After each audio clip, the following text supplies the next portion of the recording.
committee members, and dear students.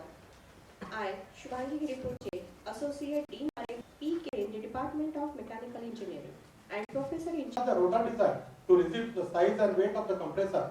Second one, the conical compressor, it means that a design compressor is investigated for the power consumption and coefficient of performance with vapor compression refrigeration system using different refrigerants like R134A and the mixtures of R290 and R600A in different proportions. This research work has been completed in 3 stages. First one is the literature survey and mathematical analysis. Second one, fabrication and experimentation.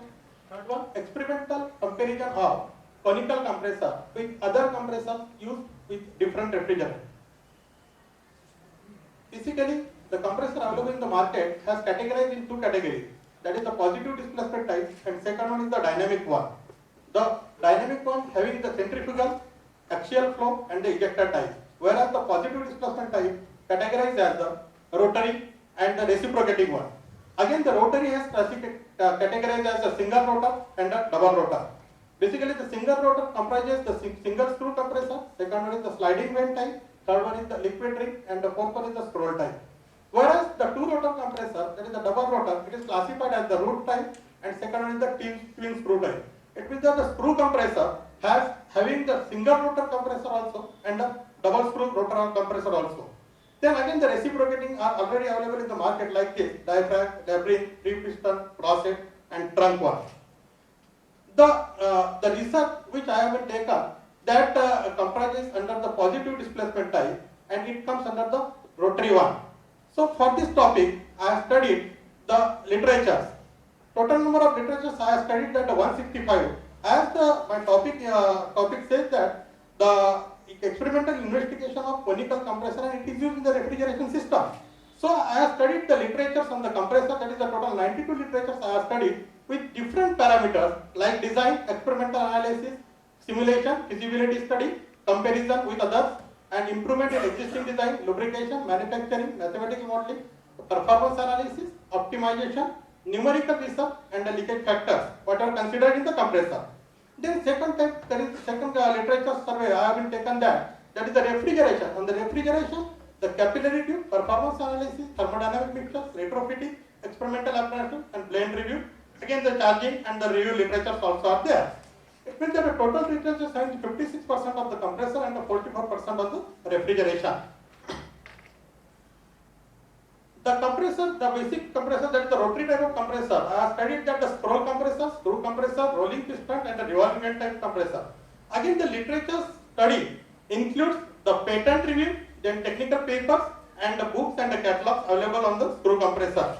So this literature review comprises that the books having the 18%, that patent review 19%, and the technical papers, that is I have taken that for the compressor, it is up to 63%. Then again it is categorized for the 3 compressors, that is the rotary compressor, rolling piston type, scroll compressor, and the screw compressor. What is the concept I have developed in my research? That is whatever the compression takes place in the screw compressor, in between the 2 screws, the compression takes place. The concept I have been taken that this compression, is it possible in the single rotor? So that concept I have been taken, and I thought that if it is possible in the single rotor, then it is well and good as comparing with the double rotor screw compressor.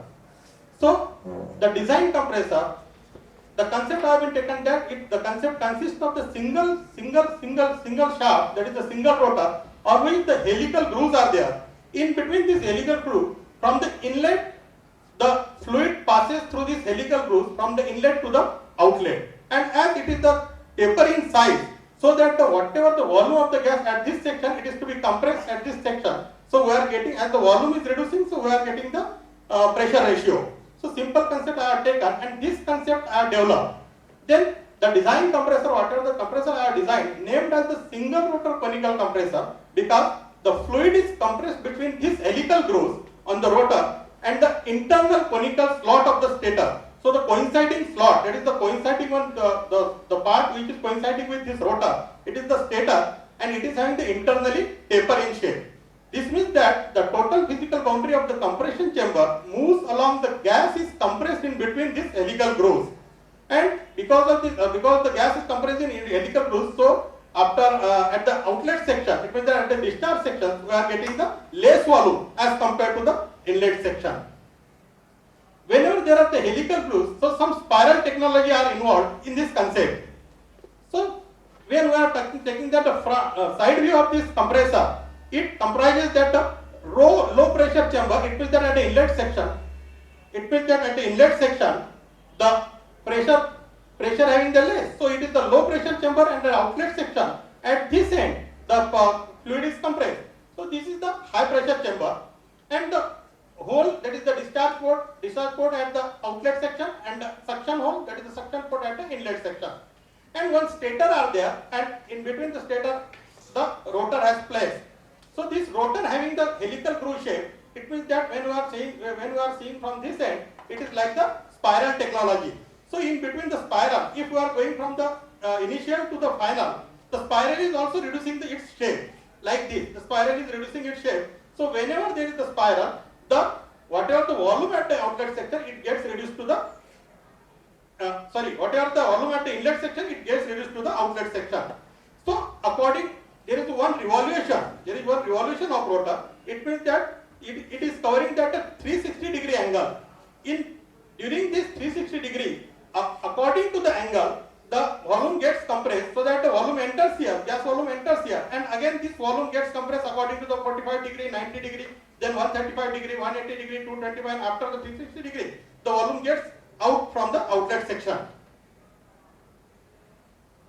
As this concept having the spiral technology, it means that the number of spirals are involved in this concept.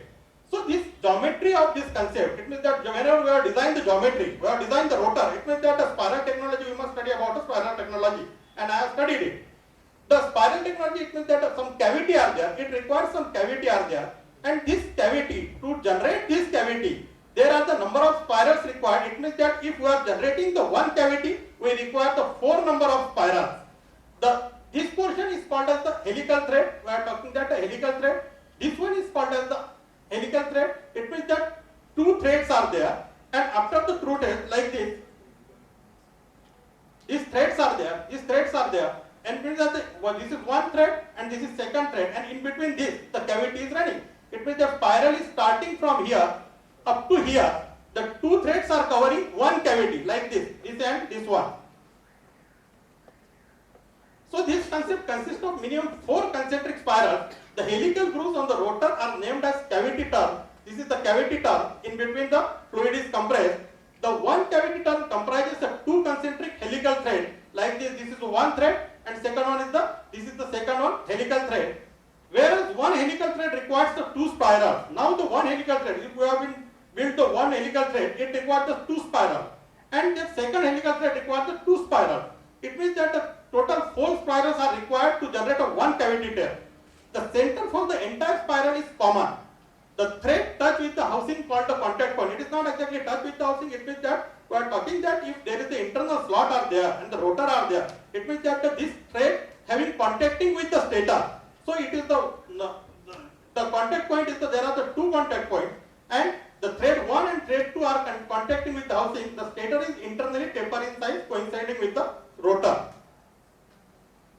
Now features of this conical compressor, as I have said that the screw compressor having the 2 rotors, it means that it is somewhat having the more weight. If you are designing such a type of designing are there in the compressor, so this compressor again, as the volume displays in positive direction, it means that the positive displacement type. Again it is the rotary type. And the single rotor are in this compressor.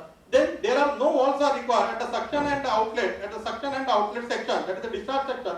There are no requirement of any walls. Then less and easy maintenance. At this comprises the single rotor, and in between the 2 bearings the rotor is mounted.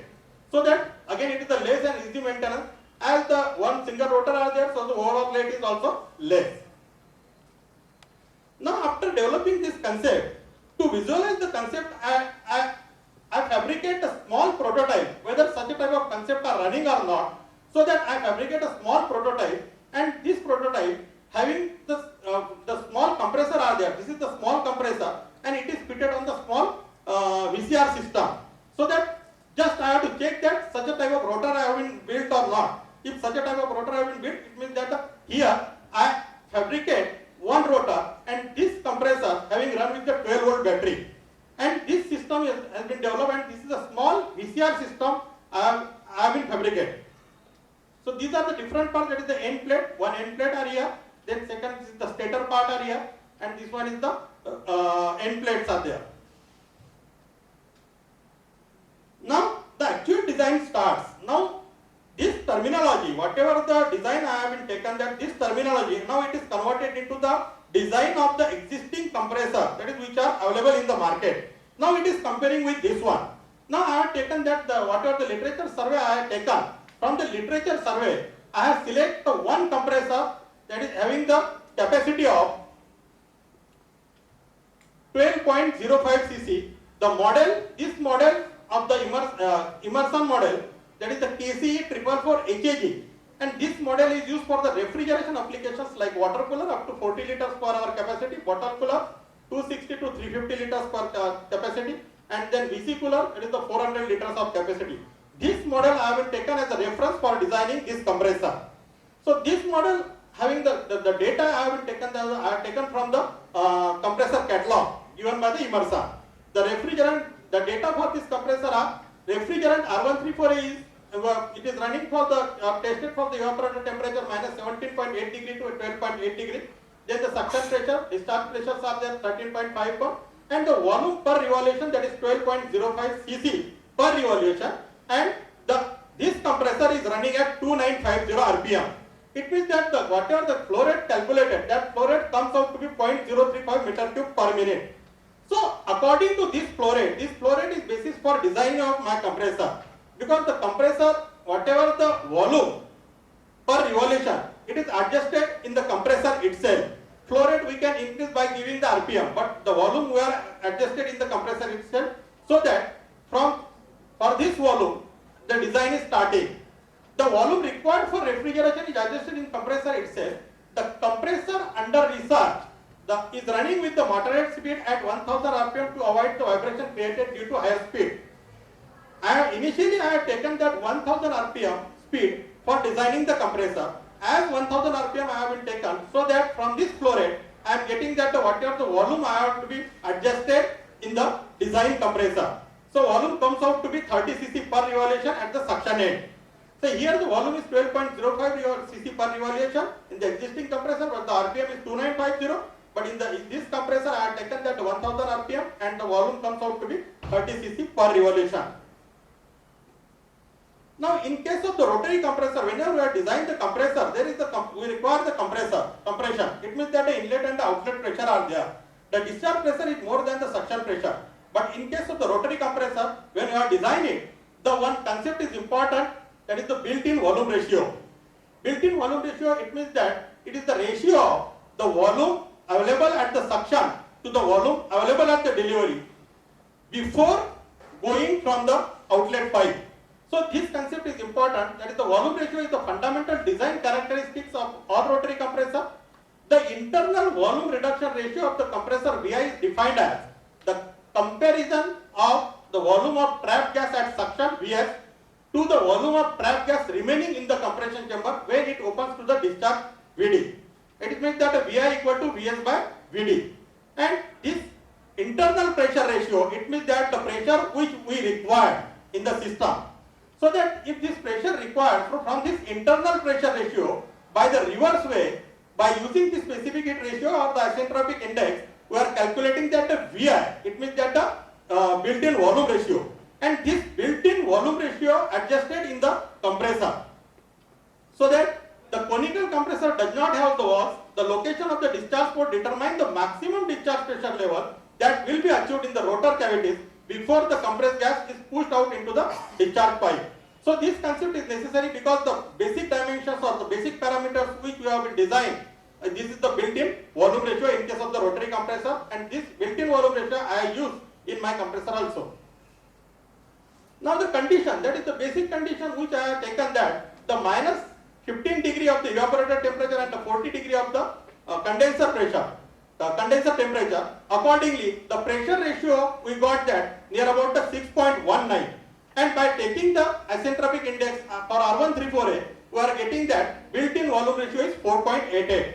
So that 4.88 is adjusted in the inlet and the outlet volume in conical compressor. Now whenever this conical compressor are designed, it means that the compressor having the length, compressor having the diameter, and compressor having the taper angle. The compressor having the length, it means that in the case of the rotary compressor or in case of the screw compressor, the book I have referred that as screw compressor mathematical modeling. In the book, it specifies that for the lower speed, the L by D ratio consigned up to the 1.65. L by D ratio, it means that D is the bigger diameter which used in the compressor. In this compressor, the suction diameter is the bigger diameter, and the length we are calculating from the suction diameter itself. So that if this parameter, somewhere this parameter we have to be fixed, so that L by D ratio is taken as up to the 1.65. It means that if the larger diameter are there, the relative merits of varying diameters on rotor are mostly a function of manufacturing considerations than the design.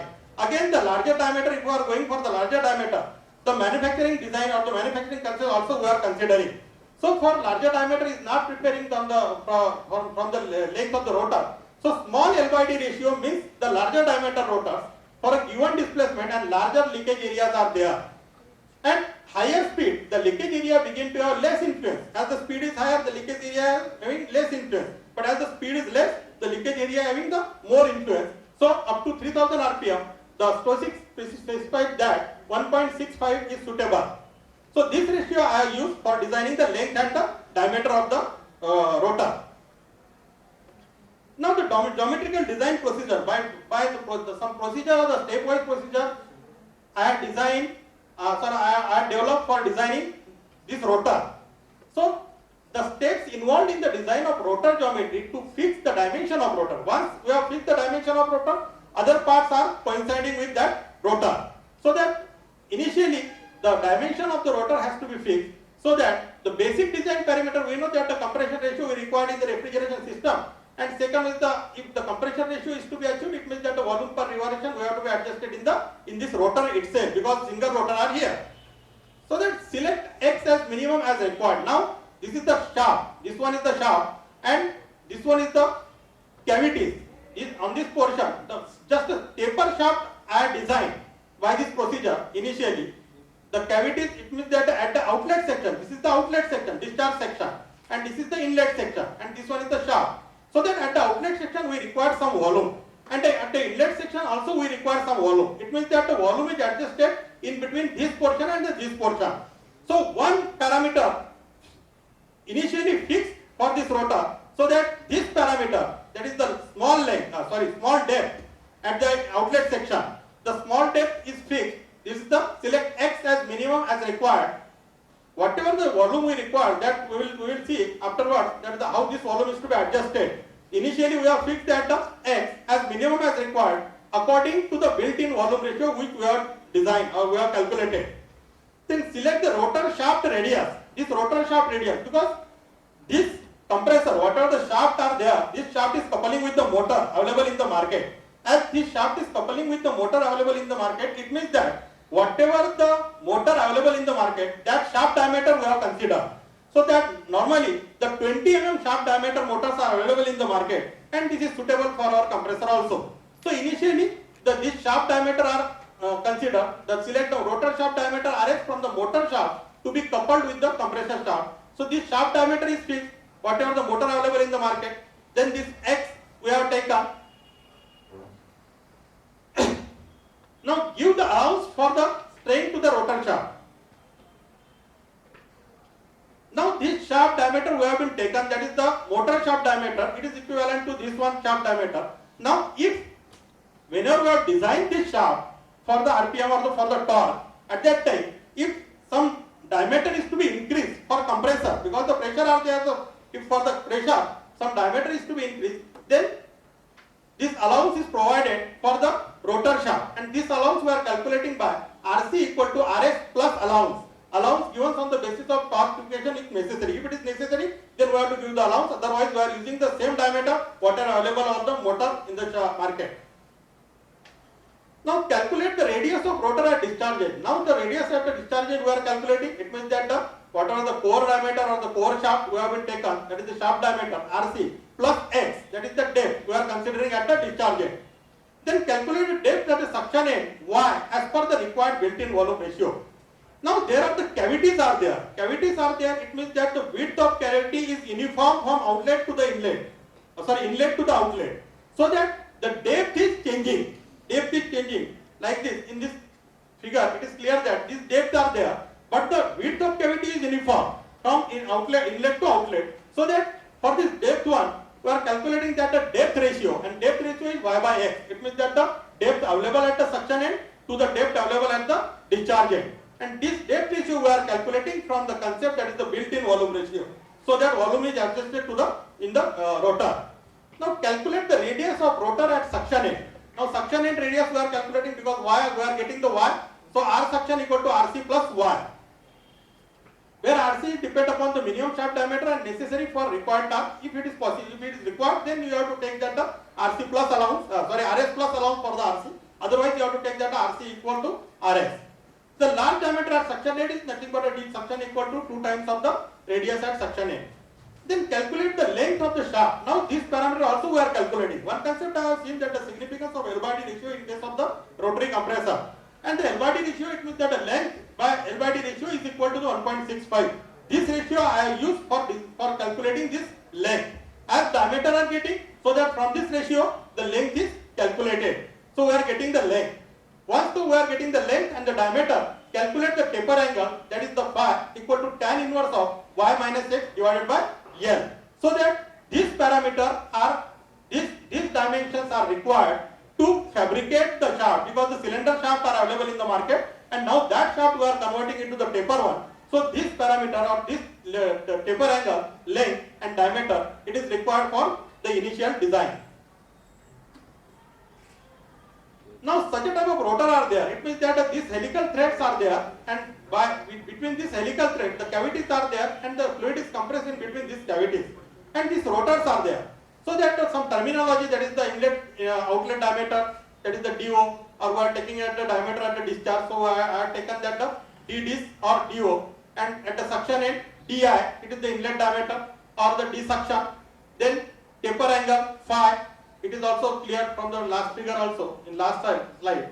Then number of cavity turns. Now there are the number of cavity turns. The thickness of the thread, again the thickness of the thread we have been taken that the TT, and the width of the cavity, this is the width of the groove, it is nothing but the width of the cavity, it is the TC.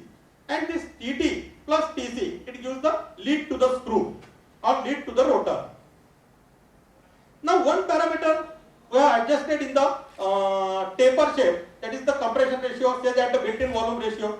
Now again we are calculating that the other parameter, it is nothing but a volume per revolution. Now the volume per revolution we have calculated that 30 cc per revolution, and this 30 cc per revolutions we have been adjusted in this cavities. Now see that the number of cavities are there, but this 30 cc per revolution, it is required at the suction end. Not in between these cavities. And finally we are getting that the discharge pressure. So that number of cavities, the procedure for calculation of compressor volume per revolution is given as follows. It means that now the procedure is start for adjusting the compressor volume. Select the number of cavity turns. This number of cavity turns we are selecting. So though the cavity may be, if one cavity are there, it means that the 4 spirals are required, 2 threads are required. So number of cavity turns we are selecting. Basically, initially, this diagram shows that I have selected that 4 number of cavity turns, and 4 number of cavity turns, it means that the 5 threads are required, helical threads are required. So that this select the number of cavity turns NC, then optimize the suitable width of cavity TC. Now this TC is important role in the volume per revolution.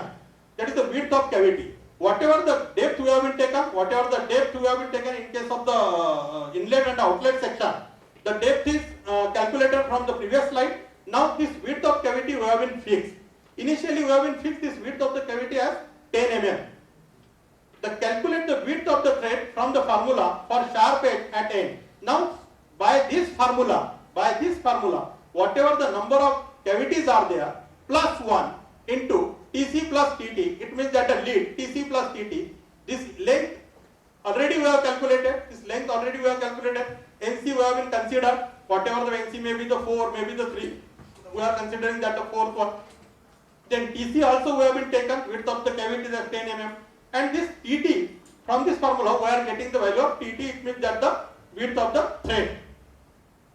Now for flat edge at end, now sharp edge and a flat edge, it is nothing, it is not so much important, but when we are going for the manufacturing, at the time of manufacturing the tool starts from here, it means that the point we are getting at this end.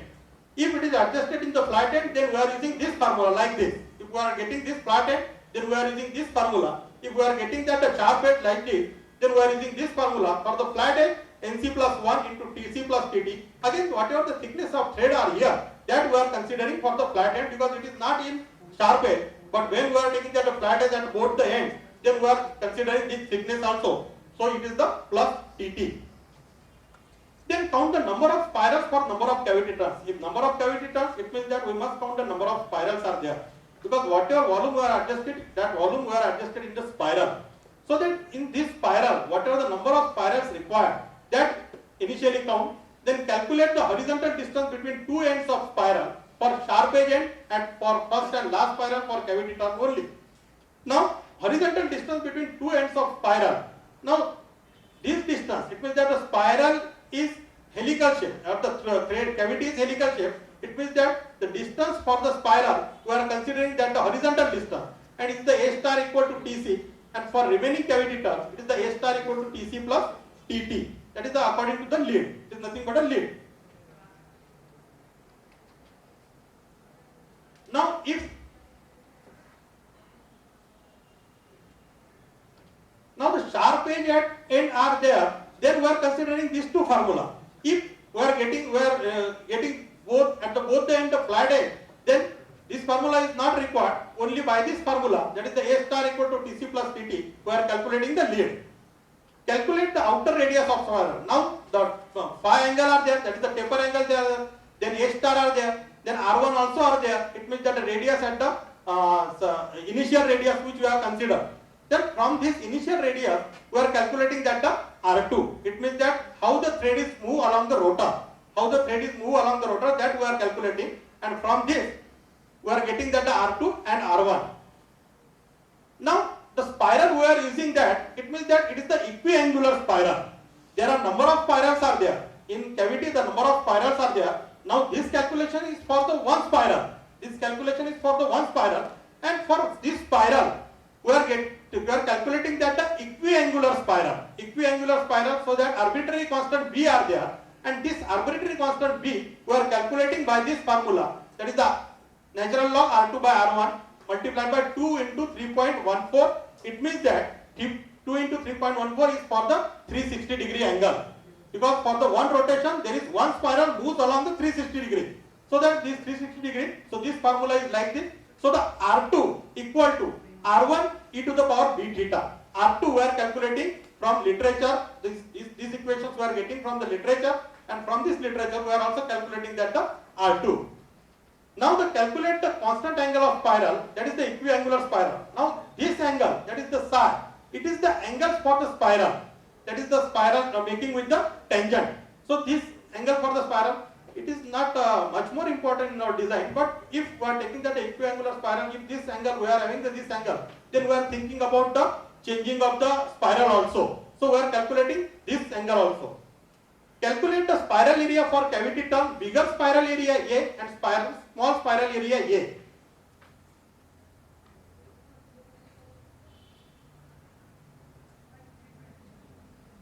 Now see this figure. This is the spiral area. This is the spiral area. It means that one bigger spiral are there and one small spiral are there.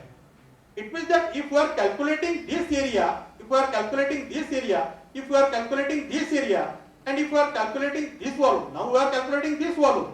So for this volume, we must require this area, this area. And as this is the tapering shape, it means that somewhere the cone shape are there. It means that somewhere the frustum are there. So that for calculation of this small spiral area, the formula is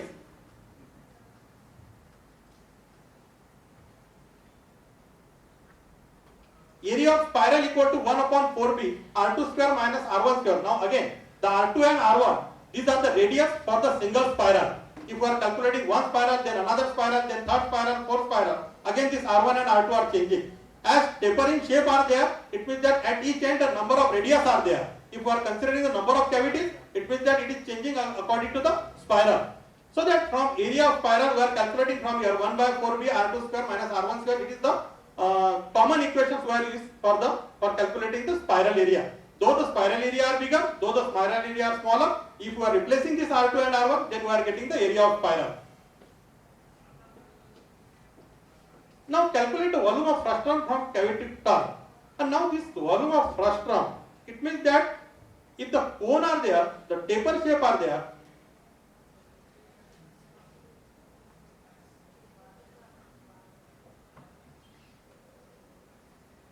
now see this is the taper shape are there, it means that if we are considering at this point and if we are considering this point, the two threads comprises of the one cavity, this one and this one. Two threads comprises of the one cavity. It means that if we are calculating this for this shape, volume of this shape, and if we are minus the from this volume, we are minus this shaft volume, then we are getting the cavity volume. Again, it is seen that there are the threads also. If we are calculating from this to this, it means that there are the threads also. So for this thread, we are not considering the TT plus TC. It means that the width of the thread plus width of the cavity. We are considering height as a only width of the cavity. So we are getting the frustum area. And from this frustum area, if we are deduct this core diameter area or core shaft area, we are getting the volume of the revolution, volume of the compressor adjusted in this cavity per revolution. So this is the formula, that is the A plus small a plus, that is the small area, capital area plus small area plus root of A into TC by 3. So here we are only considering the TC, not TC plus TT. So we are getting the pure volume, that is the cavity volume. And from this is the core area, that is the pi RC square TC square. It is the cylinder in shape. The shaft is cylinder in shape. So we are considering that, we are calculating that this volume. So volume of the cavity turn we get, that is the V frustum minus V core. It means that this is the volume which we have been adjusted in the compressor, that is the volume per revolution. Now the volume per revolutions, we are talking that is the 30 centimeter, 30 cc per revolution is adjusted in the compressor. Now this is the general process by which we are calculating this volume of cavity turn. This volume of cavity turn is nothing but a 30 cc per revolution. If we are designing that one. Now it is the iterative process. It is not confirmed that we are getting the volume 30 cc per revolution. Now if 30 cc per revolution is not getting, then what we can do? We can change the width of the cavity. So we are getting that 30 cc up to the 30 cc per revolution. We are adjusting this procedure. So one time we are getting that the volume of cavity turn up to the 30 cc per revolution. It means that this parameter in our hand we can change. Other parameters are constant. This procedure is applied for calculating volume of each cavity turn. In each cavity turn we are calculating the volume by this procedure. Accordingly, the volume of suction cavity turn is calculated. If the calculated volume is not found similar to the design value of volume of compressor per revolution, change the width of the cavity iteratively up to the design value. For this, for calculation of this designing, I have taken that the Excel sheet, and from the Excel sheet I have calculated all the parameters. That is the volume, that is 30 cc per revolution.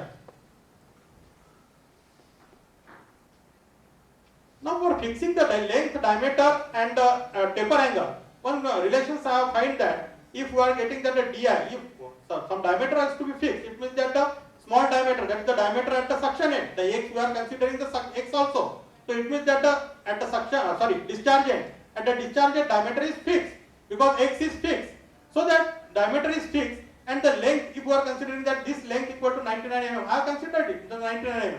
It may be other one also. So for this one, how the graph is called, we are getting that graph I have been plotted, and this for this graph, because again the significance of L by D ratio are there. It means that the diameter is increasing rapidly beyond some taper angle.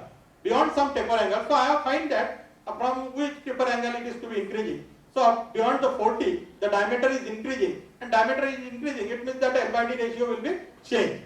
So for maintaining the L by D ratio, these parameters, these plotting are there. Now again in second graph, In first graph, I have taken that the length is constant. In second graph, I have taken that the taper angle is constant. So what is the effect on the length over the inlet diameter? That I have studied. Now see that again there is the volume of cavity are there, or the volume of cavity are there. It means that the volume of cavity are there, or the built-in volume ratio are there. It means that built-in volume ratio requires the volume at the inlet and the volume at the outlet. And now again the number of cavities are there. Number of the cavities are there. It means that if the number of cavities by this graph, we have studied that how the number of cavities are relating with the volume.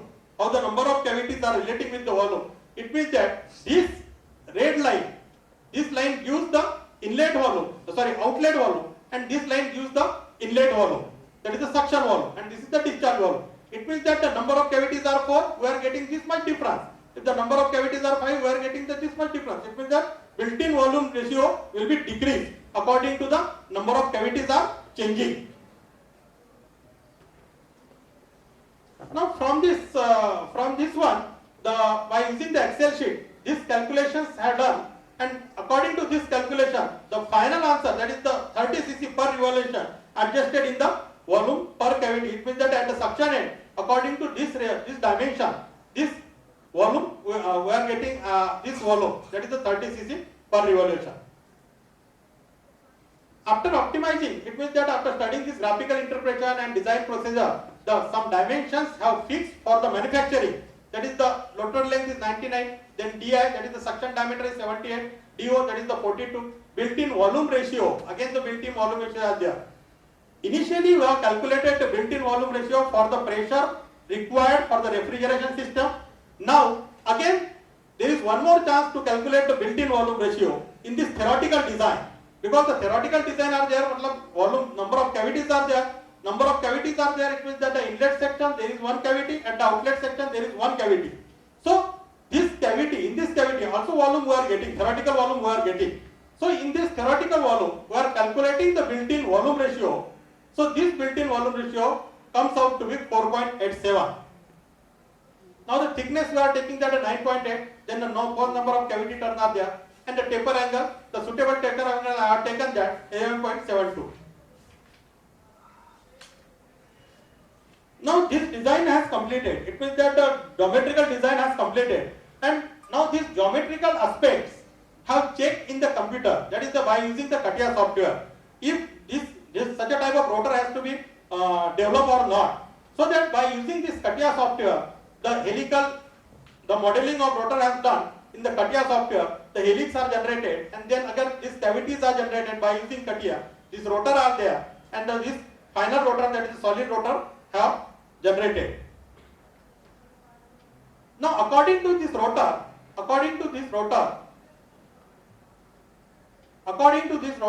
the outer shell is developed. According to this rotor, outer shell is developed. It means that the stator is developed.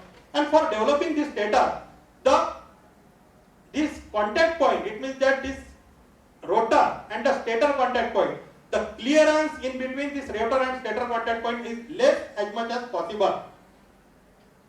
And in the literature, it said that the 10 to 15 micron is sufficient for this one.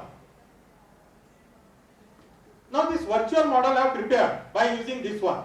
Now see that this is the stator, this is the cylinder or stator, and the rotor has placed in this stator in between two bearings, this one bearing and the second bearing. Now again, by using this software, whatever the model generated in the software, by using this software, again we are calculating the volume of cone, or say that the measurement of cavity volume, whatever the process adopted in the theoretical one, the same process or same validate or check by using this CATIA software, whether we are getting or not, or whether that dimension is suitable for rotor or not. This have checked in this software. Again, by using this software for the model, again for this model, that is the inlet section, this is the inlet section, that is the suction section, and this one is the outlet section, that is the discharge section. Again, the built-in volume ratio we are calculating by using software also. There is the 3:1 built-in ratio, that is we are calculating from the refrigeration one, whatever we require. Then second one, we are calculating that the theoretical one, if it is getting or not in the theoretical design. And third one is the computer one, if the built-in volume ratio are there or not. So again the built-in volume ratio comes out to be 4.75. and in that the bulk and volume ratio comes out to be 4.88. So it is near about this one. So this model has prepared according to the same dimension whatever we have designed in the theoretical one. Now this virtual model are ready, and now this is also rotating with the for one rotation in the CATIA itself. Some animations I have made, that is this is rotations is possible or not. And if we are incorporating the fluid from this, it means that this fluid gets compressed from this end to this end. So this one animations are there. Now again this validation, only we are taking that the rotor is designed theoretically. Second one, rotor is designed or rotor is developed in the CATIA ones. Now again by using the ANSYS software, that is the CFD, again it is the ICM. In the ICM I have made this model, and in the fluid the initial condition I have given that 1.69, whatever the design pressure for in the initial slide, that I have been given here, and we have checked that whether the pressure are getting at the outlet or not. So at this condition the pressure is developed there. That is that the 1.69 the pressure is developed there near about the 15.26 from the 1.69. So this model shows that the pressure is to be developed. Not the much more CFD validations have done in this project. Only we are checking that whether the pressure is developed in the CFD or not. So we are getting the pressure in CFD also. Now for the forces, whatever the stresses, if the stresses come on this one, what are the stresses come on this cavity, their stresses are calculated also in this ANSYS software by using this differential modeling this one, then differential pressure area, and then the whatever the stresses comes out on the this in this coincidence portion of the cavity and the rotor, but it is the integral part. Now the model is ready, model is fabricated, and it is ready for the experimentation.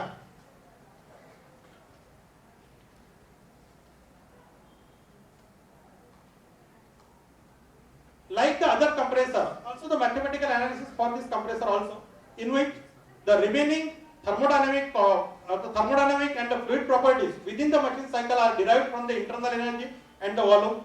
Then working fluid may be the ideal or real gas, liquid gas mixture of known properties. It accounts for heat transfer, it accounts for leakage through the clearance.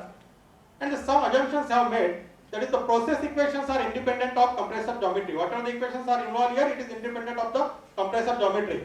Then kinetic energy changes are negligible as compared to internal energy change. Then fluid inflow and outflow from the compressor is assumed to be isentropic, and leakage flow is assumed to be adiabatic one.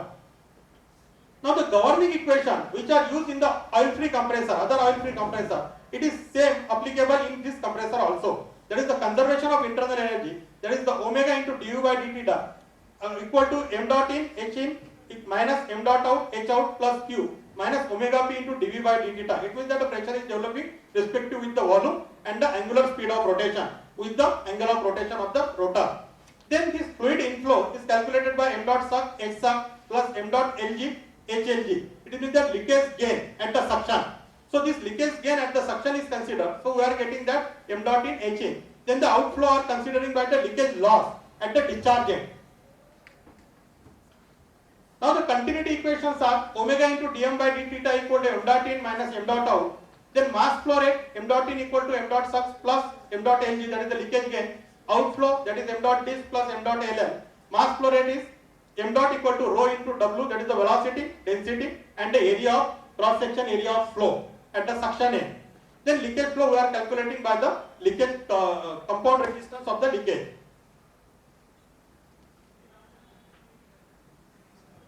Now the compressor integral parameters, it is necessary for calculating the efficiency of the compressor. So this parameter, difference between the total fluid mass inflow and outflow, m equal to m in and the m out, actual fluid mass flow rate, that is the whatever the mass trapped in the compression chamber, into RPM, we are getting that the actual fluid mass flow rate. Then volume delivery, that is the 60 m dot divided by rho 0 or the rho at the suction end. Theoretical mass flow rate. Now this theoretical mass flow rate, this equation is changing according to the compressor geometry. So in my geometry, the cross sectional area at suction end, then TC, it means that this is the volume, and then density at suction end, and this RPM. So we are getting the theoretical mass flow rate in the conical compressor. Now the volumetric efficiency we can found by neta volumetric equal to m dot upon m dot t, that is the actual upon theoretical one. Then indicated work, W indicated integration of VdP, compressor indicated power, indicated W indicated into N divided by 60. Then specific indicated work by V by M, integral of V by M into dP. Then specific indicated power, PS indicated, that is the P indicated upon volume, isothermal efficiency neta T equal to WT upon. Don't read the formulation, please go on.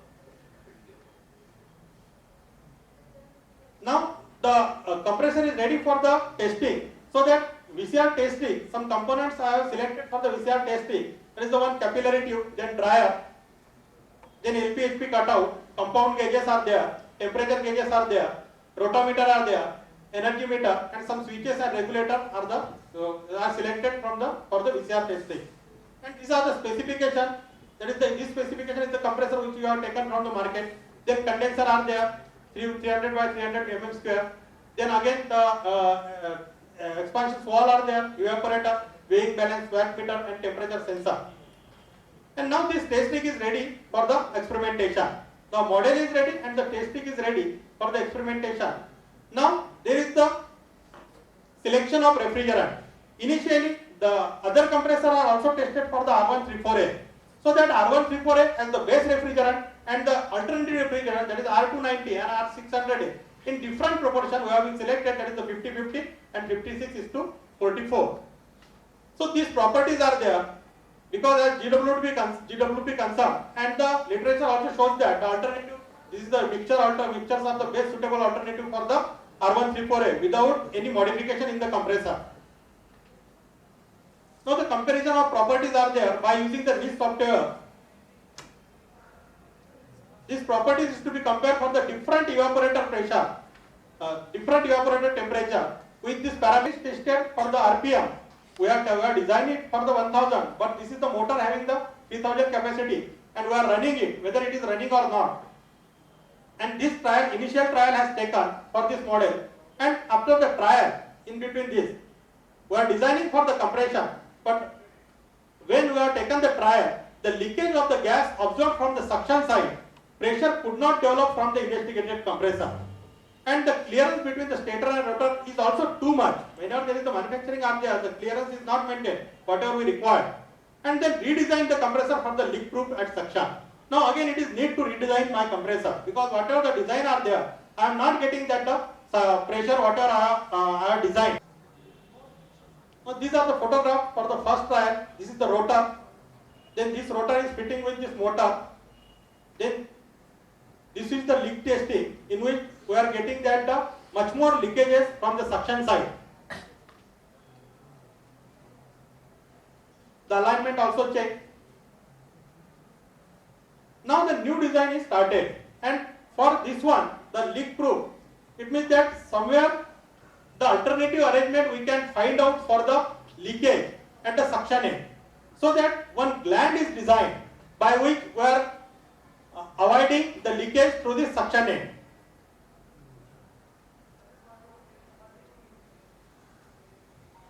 This is the gland which I have designed. In gland there are the O-ring are there, internally two O-rings are there, and there is also one O-ring, and this gland is fitted with the inlet end, that is the end cap at the inlet section. So this gland is fitted there. Here the gland is fitted. It means that whatever the flow diverts from this to this end, it is avoided by using these three O-rings.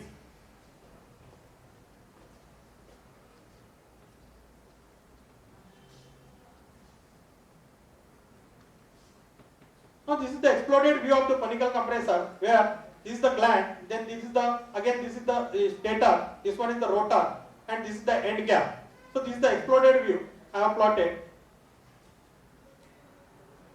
Now this compressor, again the second model is ready for the testing. So this is the components of the modified conical compressor.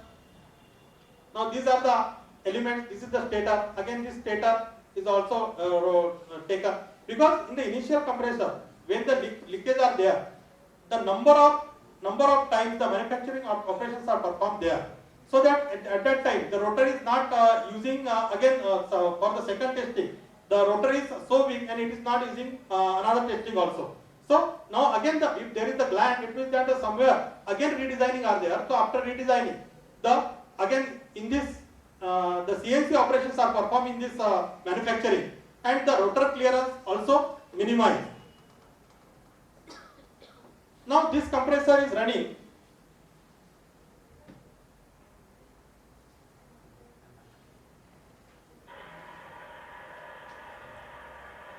Now again the dry running are there, whether the jamming condition are there or not. So we have run this compressor by using the motor 1500 rpm, 1500 rpm.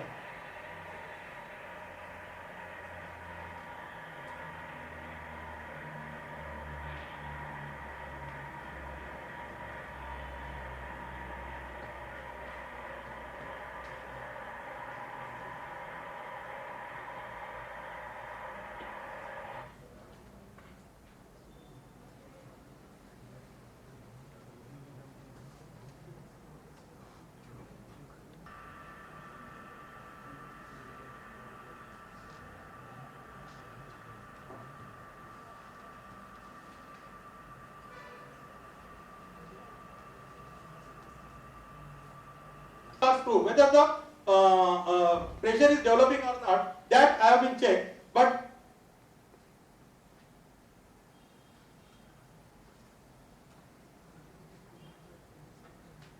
by giving this helical groove, again the now it is the big problem, that is the clearance in between the stator and rotor.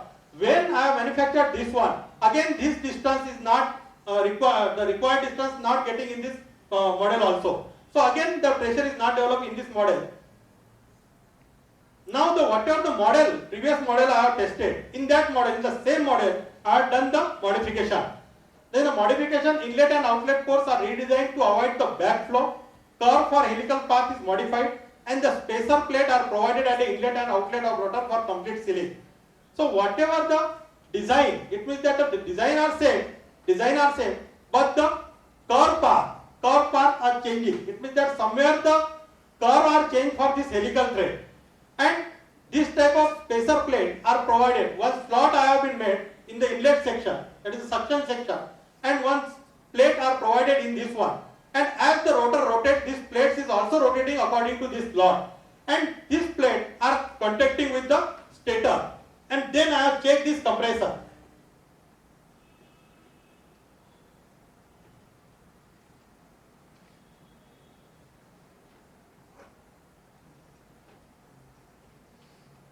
Now this compressor is tested without testing by providing some refrigeration, and there are the two pressure ratios are there. This is the discharge one and this is the suction one.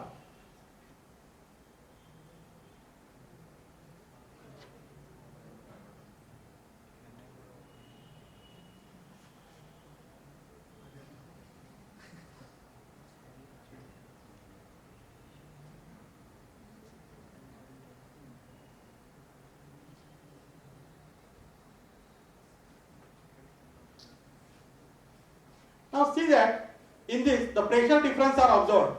The suction and the compression discharge pressure. First time the pressure compression is getting in this model, and after getting the compression, now I am ready for experimentation.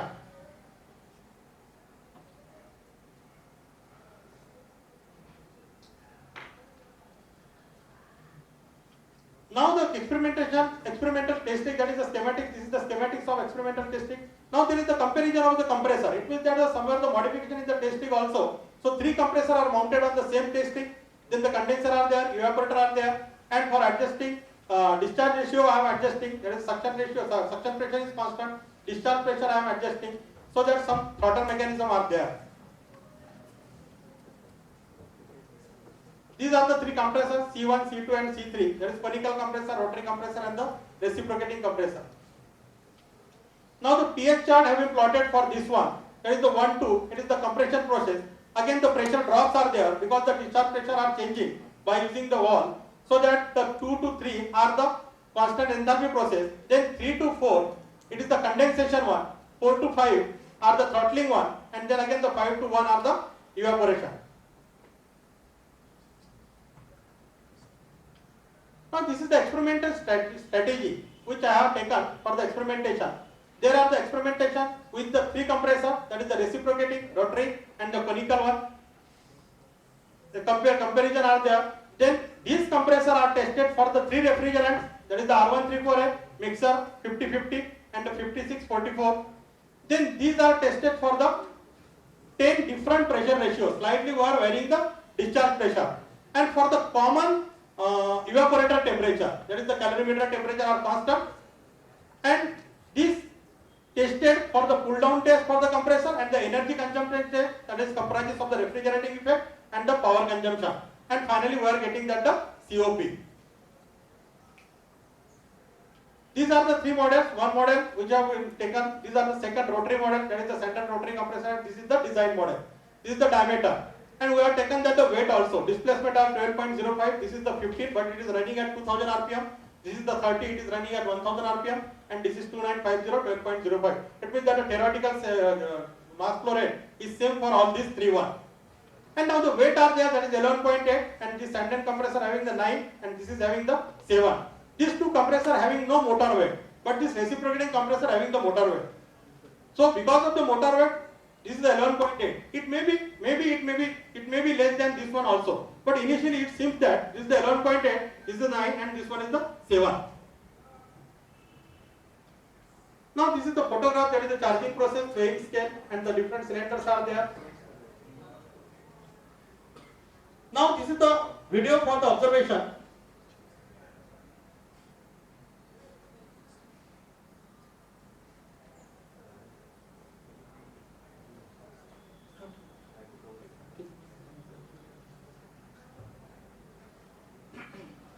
So these are the video for the observations which I have taken for this one.